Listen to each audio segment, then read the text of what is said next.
Hello, everyone. Welcome to Joy Business Social. I want to welcome everyone joining us tonight. We are streaming live on Joy Business social media platforms. That's on Facebook, on Twitter, and on LinkedIn. And we're going to be talking about a subject that affects pretty much everyone. It's been more than a year since the World Health Organization declared COVID-19 a pandemic, and hundreds of millions of people have lived through lockdowns. Many have made abrupt shifts of working from home, and millions have lost their jobs, and the future looks very uncertain.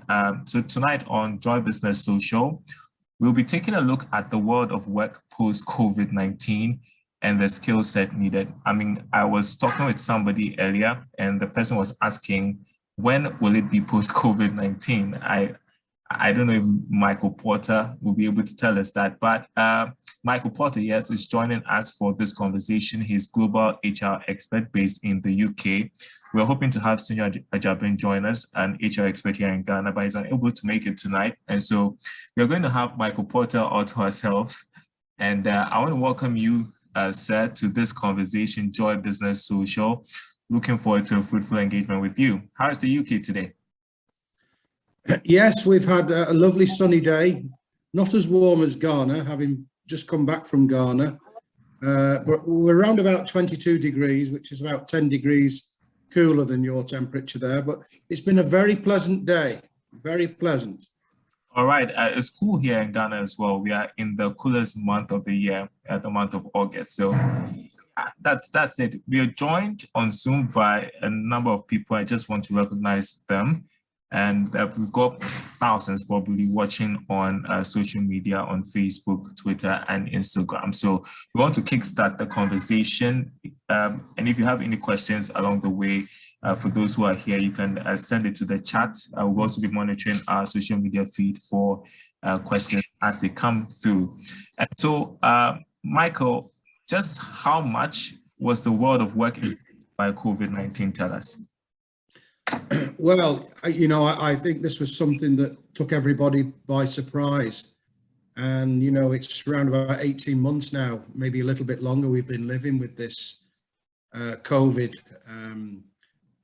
situation. And I don't think, we've never seen anything quite like this, although in history in the past, there have been pandemics. But I think what has really push this to the forefront is the strength of social media. Whereas maybe when we had the Great Flu pandemic over 100 years ago, we didn't really have the same, social media. So the coverage of COVID was ginormous, and of course, it's a global calamity. I can only describe it as a global calamity, and it's taught us one thing: not to take anything for granted. And clearly, it's affected everywhere in the world. I mean, there's only very small places a few places that have not been affected. So detrimentally, to both economies and health and society. This terrible thing has ravaged the globe for the last 18 months. But, the signs are that we're slowly, I think we're over the worst. Looking at it from a global perspective, there are still countries I used to visit regular, like Vietnam and the Philippines, that are still locked down. You can't physically get into those countries because the borders are closed. But, if you look countries like Ghana, the president decided, they'd place restrictions, but they'd have stringent testing to any foreigner coming into Ghana. So to a certain extent, I've been able to use that gateway when I've had my visits in Ghana recently. But not all countries have had open door policies. And, so this has affected lots of things. It's affected mobility, it's affected business, it's affected individuals, and, trade, import, export, all these problems that we've had, have been a terrible thing to deal with. And on top of that, of course, we've had all these terrible fatalities of people losing their lives with this dreadful infection. But however, I think we have to look at it positively now. We've moved on, and vaccines have been produced. And the good news is, that countries are now well on the way or starting with the vaccines, and that's giving individuals and governments a little bit of peace of mind and a little bit of insurance in terms of, cutting down the infection rates. And I think clearly, looking at the UK situation here, we were quite quick with getting the vaccines out. We've had 47 million people now who have had both vaccinations, and more or less here in the UK, we've forgotten about COVID. We've come to the conclusion now that the vast majority of the people in this country have been vaccinated. I mean, they're even starting with 12-year-olds next month. They're going right down to the young people. And that's really given us the confidence and the green light to start to think about other things. However, saying that, it really depends where you are on the vaccine status. If I can say for Ghana, we have a long way to go in terms of vaccinations compared with the UK, and so it's much more uncertain for us. Yeah, and this is the challenge, I think. There are some countries that, the vaccines are great, but they're expensive, very, very expensive. And, this is a challenge now. And I believe that the countries that have the vaccines, and I think it's happening, and the United Nations and the World Health Authority should be providing vaccinations for, the rest of the world, so they can get on with the vaccinations and get their normal living back together. So I think really it depends where you are on the vaccination ladder as to how things are happening in the country, no matter where you are in the world. Which aspects of the labor market were severely impacted by the COVID-19 pandemic, do you think?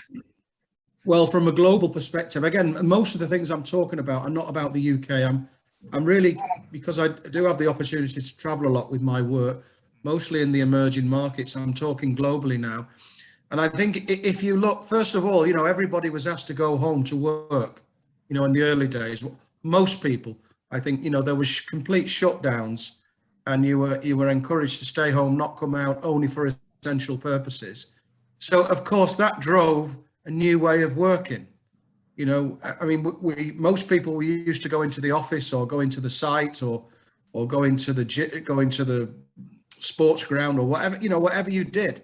And all of a sudden, all that changed. So if we look at the types of jobs that were affected, well, most jobs were affected, in all honesty. Mm-hmm.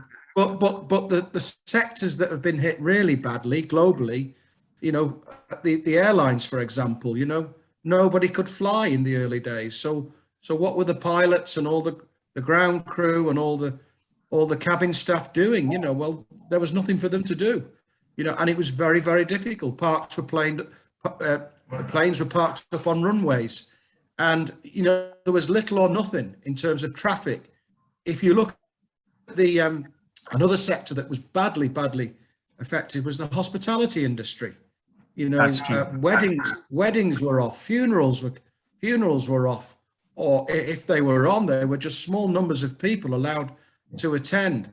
And people who had planned their special day for a wedding for 12 or 18 months found that all of a sudden you couldn't have it. You had to put it on ice or wait. So the hotel sector, the hospitality sector, the bars, the pubs, the restaurants, the nightclubs, these were very, very badly affected, and to a certain extent still are in some countries with this pandemic. Social distancing came with rules, mask wearing, and it became the norm. And even in some countries, staff were being encouraged to work from home and being furloughed. That meant, they were being paid to work from home with some sort of government government sponsorship, particularly across Europe.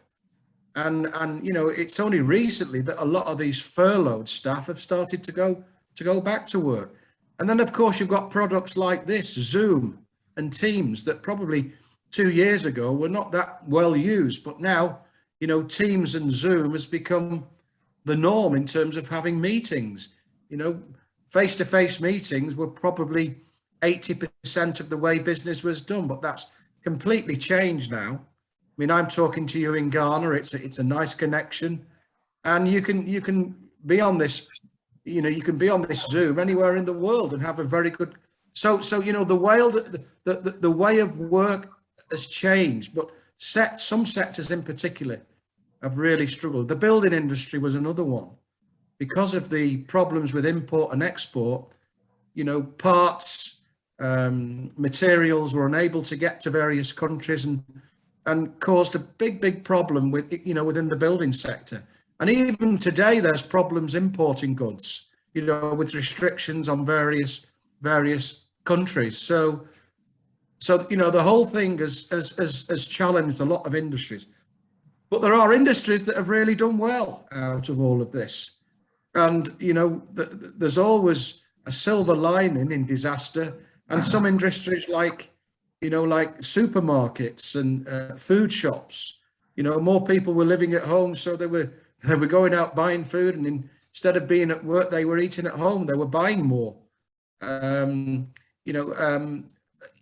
You know, they certainly have benefited, you know, the and all the delivery type people, you know, the sort of delivery vans, people are unable to use their cars. So all these delivery services have done extremely well out of it in various countries. So you know, you got winners and losers.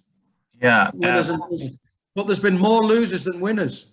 More losers than winners. Here in Ghana, the hospitality sector was very badly hit. They are still yet to recover, and the threat of a third wave is even more worrying for them. I just want to ask you how properly you think that business owners and managers handled the unexpected occurrence of the pandemic. Well, you know, I think business owners, managers, you know, they were put under very difficult circumstances, imposed mainly through government regulation and government rules, you know, covering COVID. So they were put in a very difficult situation. And basically, in many cases, they were unable to manage their business effectively. They lost control of their business due to the fact there was nobody in the office or nobody at the business. You know, they were either at home being paid or not being paid. They were being laid off, and it was a very difficult time for business, and still is in many cases today. You know, and the situation was, I mean, even if I look at my business, you know, the turn down in my business since you know, the middle of the sort of November 2019, when this thing started, you know, it's only recently that my real business has started to pick up. You know, it's been 16 months of real difficulty, and if I even look along the place where I work, it's a big business park. Before November 2019, the business park was full of companies. Today, half of them are no longer there. That tells its own story, and that is magnified and replicated around the world. This COVID pandemic has destroyed companies. I remember a good friend of mine, he had a furniture business, was doing very well the first part of 2019, selling to schools, selling to businesses. It lasted 12 months. Who wanted furniture in the middle of a shutdown? Nobody. His company's gone. It was a business he had for 15 years. You know, and these, depending on the type of work you did, really depended on whether you were going to survive or not. And so managers, business managers, leaders were to a certain extent unable to manage, you know, in fair market, in normal processes, you're able to run your business the way you see fit. But in a calamity like this, where it's unexpected, not even covered on your insurance, people still expecting to be paid when there's nothing coming through the doors or nothing going out. It's a very difficult situation. As a result of this, many people have lost their jobs. And, you know, recovering from this will take an awful lot of time. So to answer the question, managers, business leaders, and even governments found it very difficult to manage things during this pandemic. But we've learned a lot of lessons. Okay, so just continue from where you left off. We've learned a lot of lessons. Tell me what you think is changing about the world of work post-COVID-19. Well, I think, you know, one of the main changes has been, you know, organizations have realized that their business models, to a certain extent, that they've had for maybe 5 or 10, 15 years, has probably not been the sort of business model that maybe ran their company efficiently. So what it has done, it's given business owners chance to look through a microscope at the way the business has gone and decided to restructure the business. And, you know, so COVID has really forced a lot of companies, big companies in many respects, to go back to the drawing board and look at their strategies, look at their staffing levels, look at what they produce, look at their competition, and come up with a new way of working and a new strategy. So I think, you know, there's good and bad in everything, and to a certain extent, COVID has forced a lot of organizations and companies and institutions to become more rationalized, more streamlined, more digitalized. I mean, let's look at cash. Let's look at cash. I mean, I know in Ghana, I know it's mainly a cash society in Ghana, but in other parts of the world, you know, in other parts of the world, it's all done online now. It's all done through contactless cards, you know, bank cards. So there's not a lot of cash around like there used to be circulating. It's all been paid for online, on your phone, or with your card you use for your ATM or your credit card.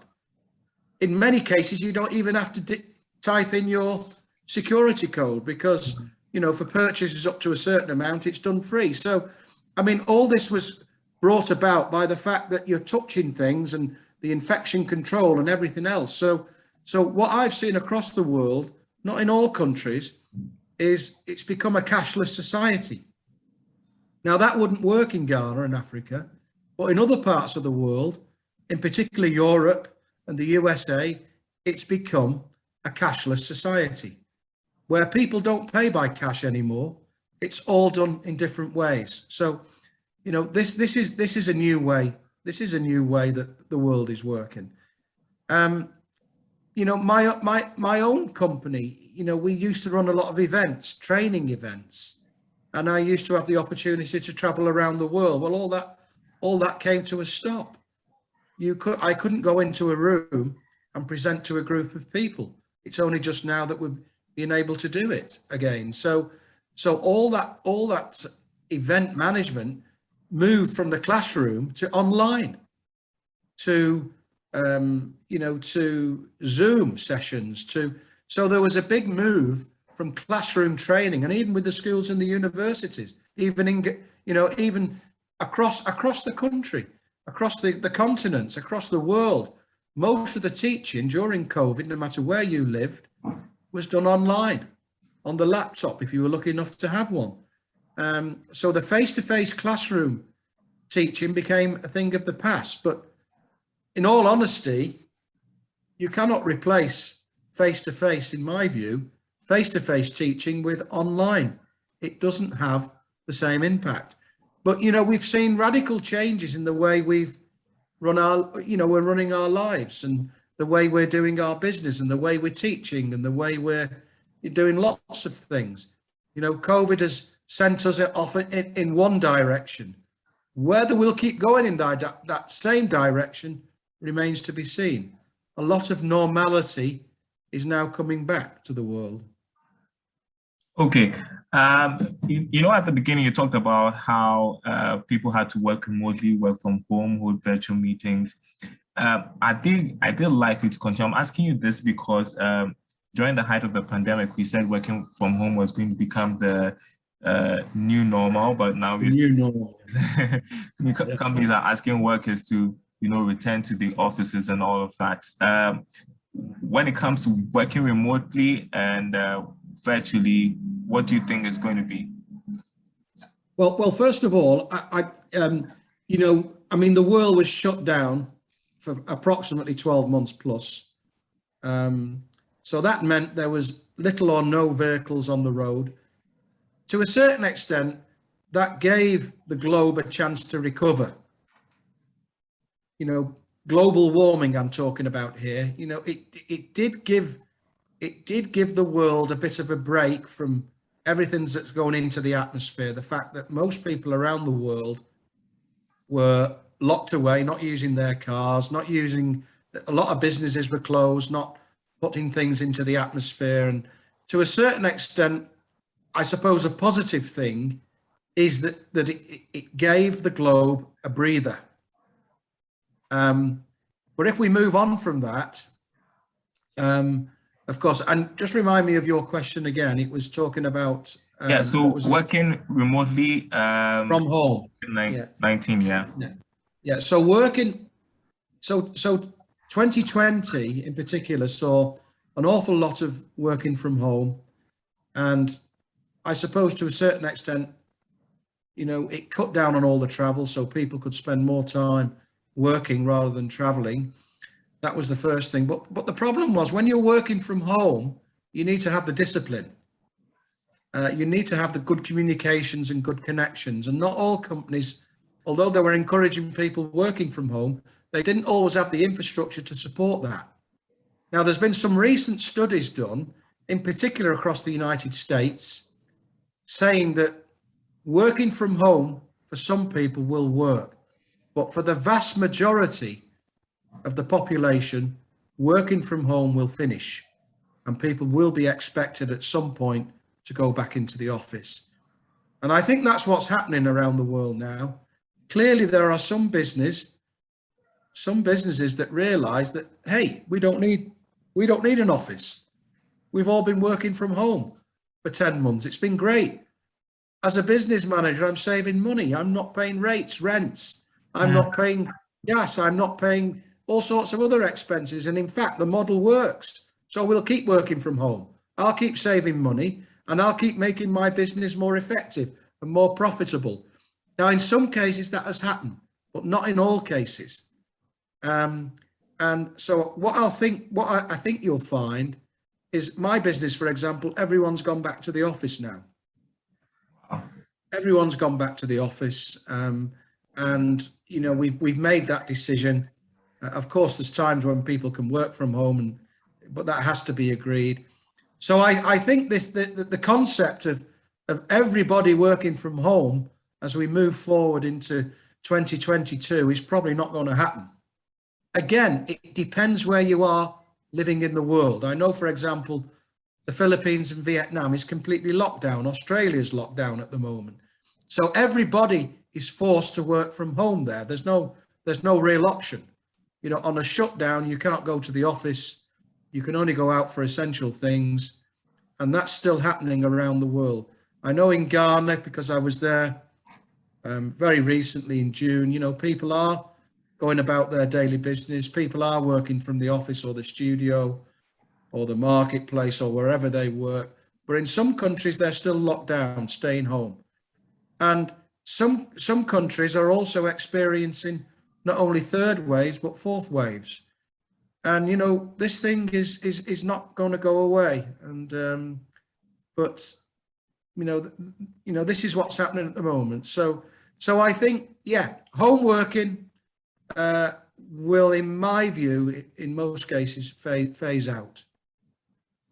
Okay. And working from home means you're going to be dependent on technology, new technology. Tell me what investments, for instance, you have made in technology and what that means for businesses and their workforce.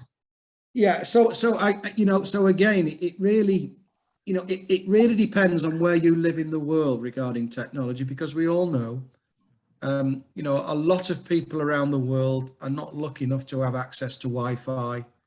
They're not lucky enough to have a good connection with to be able to use their laptops. So it's really dependent on, I suppose, where you live in the world. But for those countries that do have decent Wi-Fi, decent connections, then they've invested money in making sure that the systems they have at working from home are comfortable, because the home becomes the office in many cases.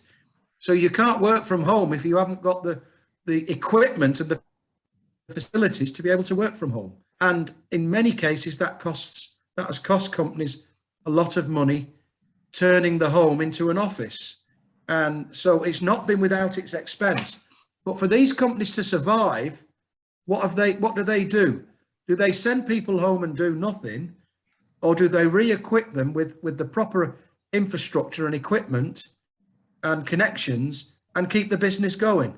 And for many organizations, they've decided to invest and let people carry on working from home. But you see, technology now has improved dramatically. Mobile phones, laptops, even drones, to a certain extent. I can go on and on and on. Virtual reality. We live in a world now where things are changing very, very rapidly. And it's not only connectivity, it's also the other stuff that goes with it as well. And I think what we've seen is a massive investment in virtual working.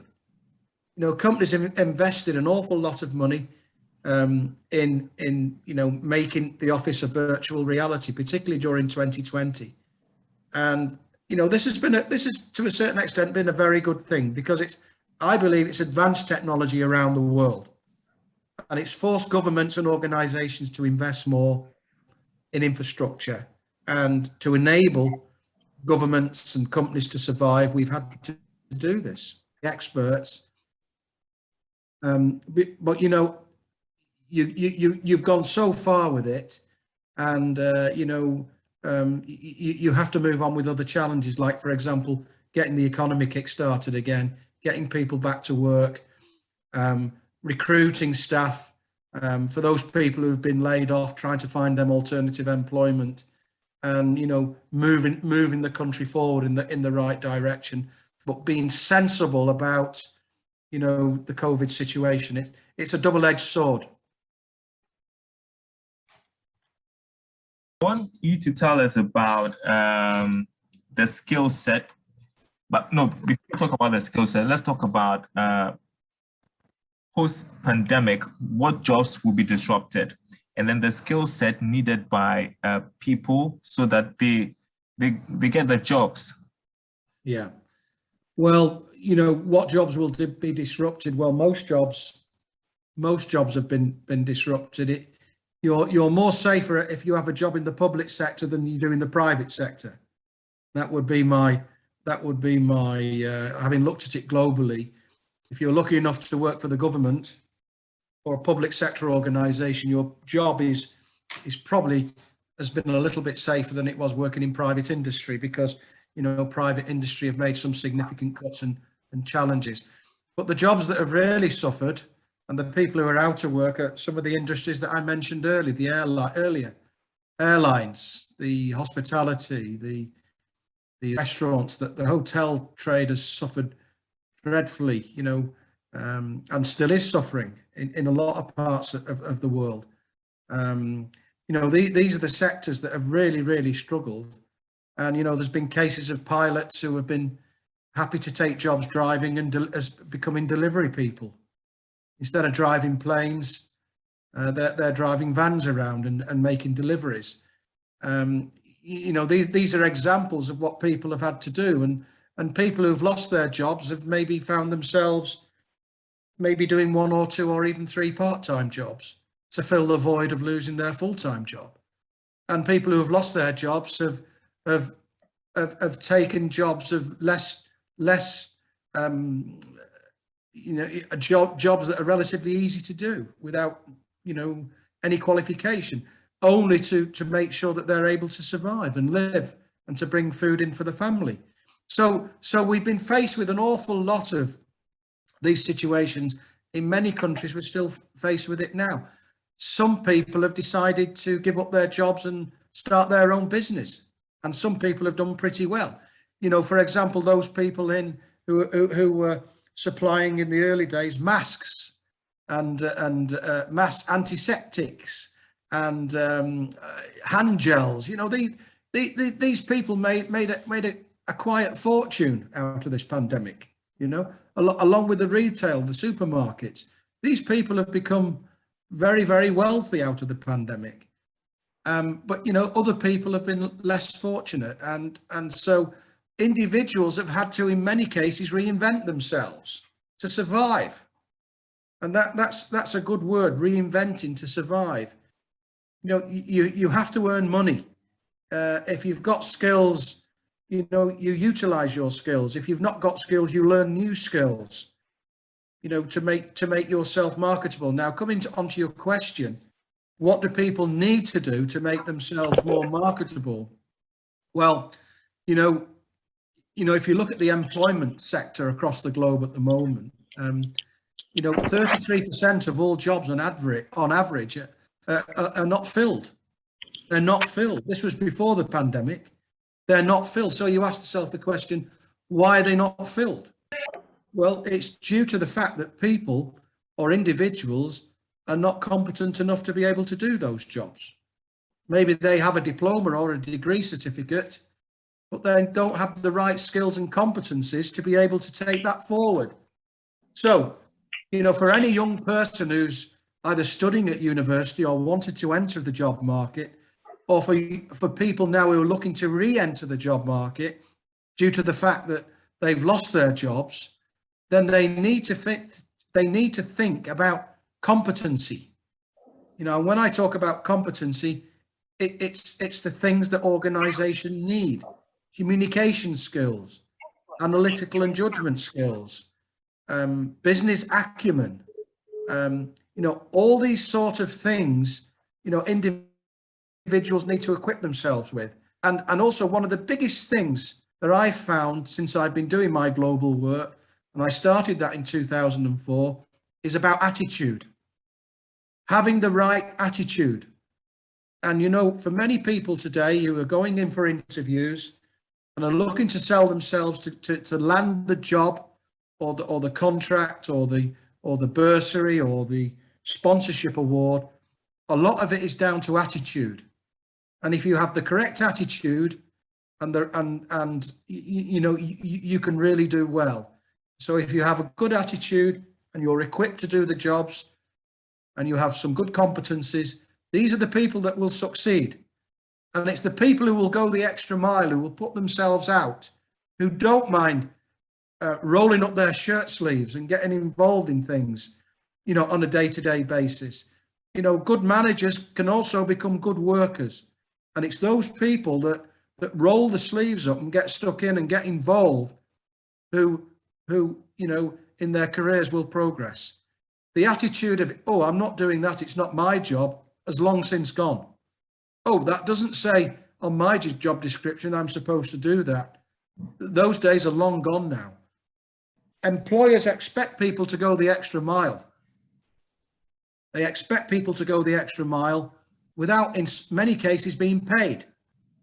They expect them to work a little bit longer. And remember, when you're at work, it's not how long you're there, it's what you do while you're there that counts. There's no point saying, oh, I've been in the office 10 hours today. Fine, you know, I'll pat you on the back for that. But what actually did you do while you were there? What was your output?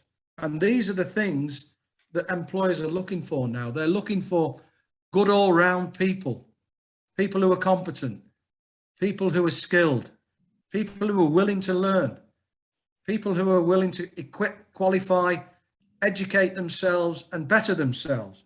But more importantly, it's all about attitude. It's all about attitude. Okay, so right now I'm taking a few questions. if you're here, you can just show me your hand and then you can ask your question. But this one coming from Abraham, he says, what must employers do to unleash the potential of workers during these times? Oh, that's a good question, Abraham. Good evening to you. What must employees do to unleash the potential in their employees? Well, you know, this is a joint issue here. The employer can give individuals opportunities. They can create opportunities through good training, through good terms and conditions, through a nice environment to work. But it's also the employee's responsibility to ensure that they're kept up to date and they're willing to do and undertake tasks. You can lead a horse to water, but you can't always make the horse drink the water. And if I use that as an example, you know, employers sometimes fail because they don't invest the right amount of human resource initiatives and individuals. They take them on, they give them poor training and expect them to get on with things straight away. Sink or swim attitude. Well, in many cases, that's not the right way to do it. So a good employer would have, first of all, what we call a competency framework.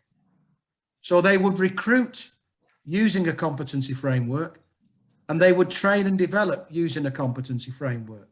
So when I talk about a competency framework, this is all about what skills and knowledge and attitudes do companies want from their employees.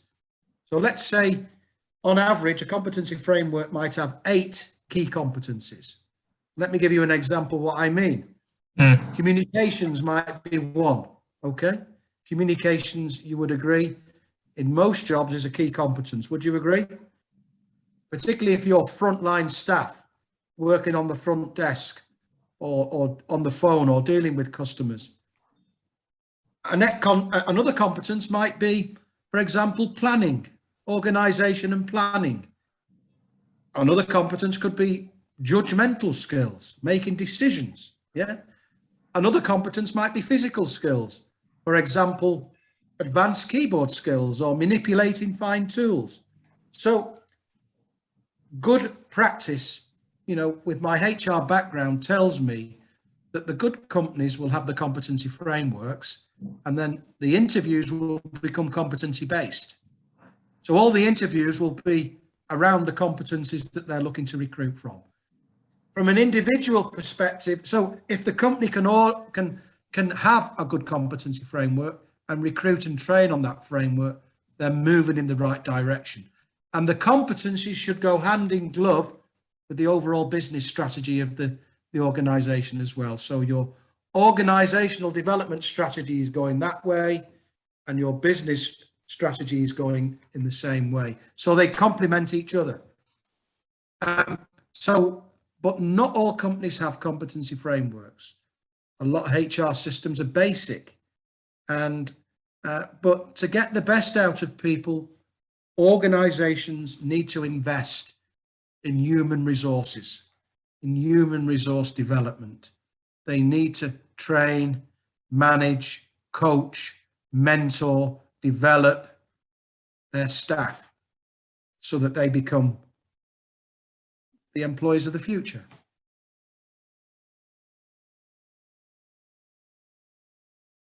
Can you hear me?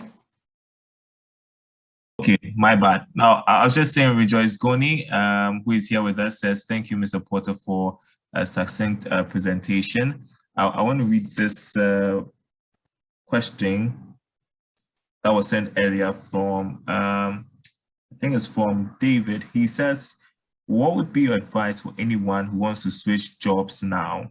What should be their consideration in transitioning? Okay. So first of all, good evening to Rejoice. And regarding to David, if you want to switch jobs now, what should be the challenge, okay? Or what should we do? So, David, it's easier to get a job if you're already in a job. That's the first point, okay? If you're already in a job, it gives you to a certain extent some power, because you'll have a CV, you're currently in employment, and potential new employers will know that you're in a job, so you must be competent in some shape or form, and you're looking to better yourself, or you're looking to change tack in terms of your career path. Now, if you're not in a job and you've not had a job before, the challenge is to get your first job. So you could be a graduate straight out of university, yeah, looking for your first job. Or if you've been recently in a job and recently lost your job, you're in the same situation. So to a certain extent, if you're in a job, it's easier to get a job. So I spoke earlier about reinventing oneself, and this comes with time. I would suggest that as you go through your career, I remember when I first started my working career, I was 18, 19 years of age. And, every 7 years or so, I found as my career moved on that I needed to do something differently, or move into a new area, or even a new location, or a new job, And so for any young person, or it doesn't matter whether you're young, I'll say young, 20s, 30s, because I'm getting a little bit older now, so everything's young for me these days. So 20s, 30s, and 40s, you're young enough and capable enough to even change jobs. But like everything else, you have to reinvent yourself. If you're moving, say, from private sector to public sector, it's a different mentality. If you're moving from public sector to private sector, it's a different mentality. And so, some people start their degree studies at age 35, 40. There's nothing wrong with that. Some medical doctors don't start training till they're 40. And by the time they're mid-40s, they've become a doctor. So, there's nothing wrong with that, but you have to equip yourself with the right skills, the right training. In many cases, you have to self-invest in topping up your academic qualification, or doing some short courses, or studying, going on a short information technology course or digital marketing course, for example, to give yourself more skills. I will go and say that today's world is about being a jack of all trades and a master of none. And just have a think about that. The more tools you have in your toolkit, the easier it will become to complete or finish what you're trying to do. So if you're just skilled in one particular area, to a certain extent, you're isolating yourself, and your opportunities will be less than if you become an all-rounder, So for any younger person or person in the job market, you need to do some self-analysis on yourself. What are your skills? What are your current skills? You sit down with a blank piece of paper and you look at yourself and you say, where am I now? Where I want to be in 5 years' time. So you look at now and 5 years and you say to yourself, well, to be there, what do I need to do? What do I need to equip myself with to be where I want to be in 5 years' time? And that goes not just with getting jobs, but even with a life plan. Otherwise, you'll just end up in a state of what I call muddling through, going from day to day without any purpose. Sometimes you have a job and it becomes comfortable. And the days turn into weeks, and the weeks turn into months, and the months turn into years, and you're still in the same job. And for a lot of people, that's fine. A lot of people are happy with that. But other people who want to move on, need to move on, and they need to think about, what they need to do to get to the next ladder. Remember, ladders are very important. A small step on a ladder is the way to move forward. We can't always take large steps. But for any young person or person looking to better themselves, It's all about putting yourself out, going the extra mile, retraining, yeah, having confidence in your ability, never taking no for an answer, yeah. And if you want something strong enough, be determined you'll get there in the end, even if it takes you a long time.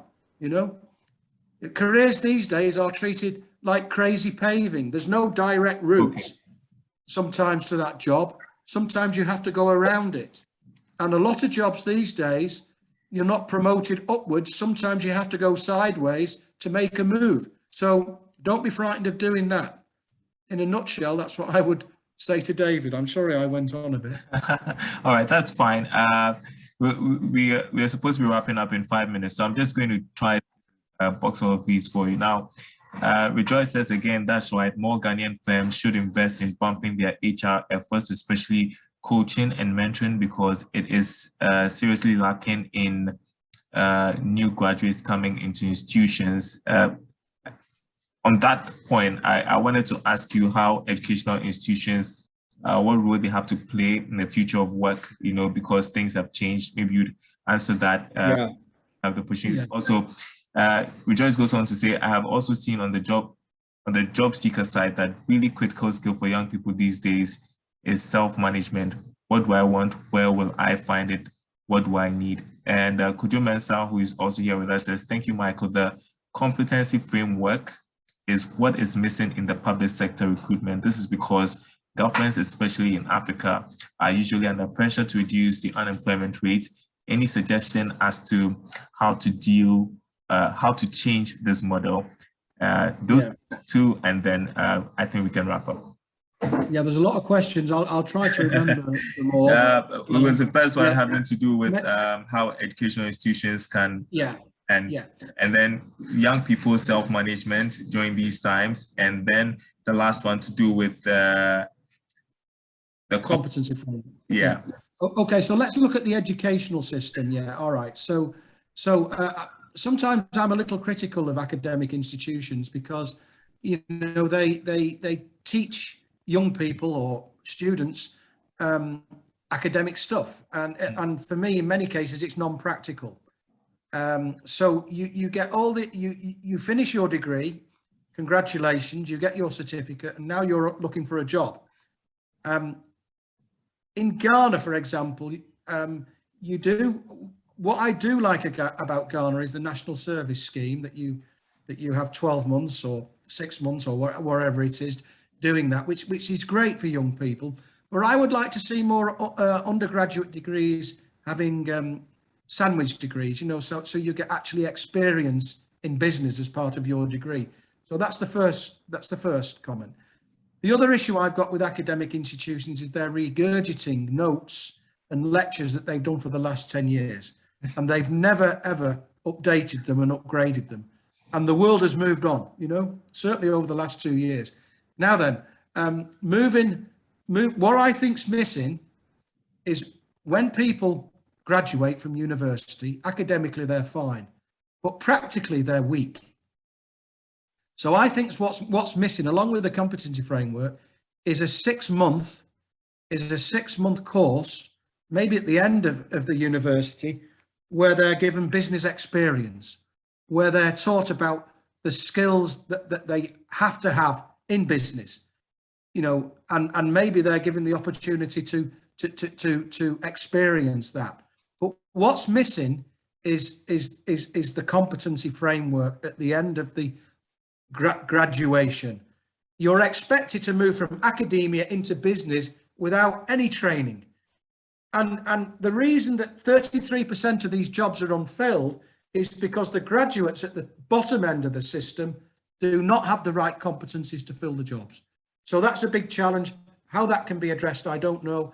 I've often thought about developing what I call a 6-month conversion course, a transition from academia to business before you move on to your job. I'm sure there's an opportunity there. Maybe I'll put something together and develop it. I don't know. But that's the first thing. Okay, so I hope that answers that question. Yes, coaching and mentoring is very important as well. But coaching and mentoring, having a business mentor and an academic mentor, because academic stuff and business stuff is totally different. It's totally different. So yeah, coaching and mentoring, very important, no matter what age you are. Let's move on to the next question now. Please remind me, Darren. Okay, so we've tackled next question. I see Kojo, you want to ask the question yourself? Hi, Kojo. Good evening. You are muted.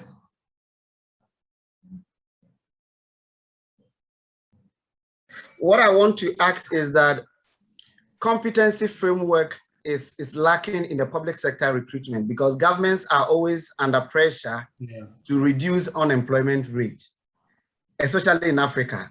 Any suggestion to that regard? Because it's making public sector performance not up to tax.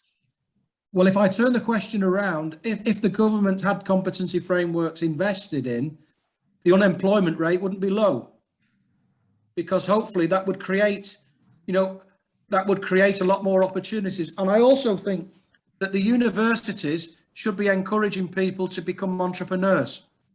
I think governments and universities need to invest more money. When you finish university, people automatically think, I'll get a job. But let's take a step back. Why don't we educate people to become entrepreneurs, to become creators of wealth, rather than look for a job, or even after 2 years in a job, then maybe start to think, well, I can do this myself, And so I think at the bottom end, there needs to be more investment. If we look around the world, it's the under 25s who are punished here. That's where the high unemployment rates are. And it's the under 25s, particularly across Africa, particularly across Asia, Southeast Asia. 40% of all, in some countries, it's 40%, maybe more, 50% of under 25s are unemployed. And this is a global challenge. It's not just for Ghana. It's not just for Africa. It's a global phenomenon, and you've got more and more people now coming out of university every year with degrees. And even people who've come out the year before are still looking for the job. And you sometimes get what I refer to as feral graduates who have graduated 3 years previous, who've still not been able to get onto the job market for one reason or another. They're all competing now for the same jobs. So I think governments need to think a little bit more radically and strategically in terms of, creating opportunities. Maybe an extension of the national service scheme you have, which I applaud in Ghana. Could be maybe more funding going into it. Instead of just having it for 12 months, extend it a little bit more and give people the opportunity to, invest more in the private sector. Give people the opportunity and get more organizations to come and invest to create wealth. So, a lot of it is for government to decide. In Ghana, I know the government's trying to move forward with lots of initiatives, but it does take time to embed all these things. And also it's a cultural thing as well. Having visited Ghana since 2004, I realized that there's challenges, in terms of implementing these things. Governments tend to change every 3 or 4 years, sometimes maybe 5 years, and then a fresh brush comes in and sweeps clean. So all the good work that a previous government have done might be brushed under the carpet. So there's lots of challenges. There's lots of challenges ahead, not just across Ghana, not just across Africa, or across the world. But I can tell you, it's the under 25s that are being punished. And, there's no one answer to it other than investment, creativity, and encourage individuals maybe not to look for a job, but maybe to become creators of wealth themselves. Yeah, and just I could talk about this for hours, but I've got yeah, we've got to go. Yeah, sorry about that, Kojo. But do you foresee an entrepreneurial boom post COVID-19?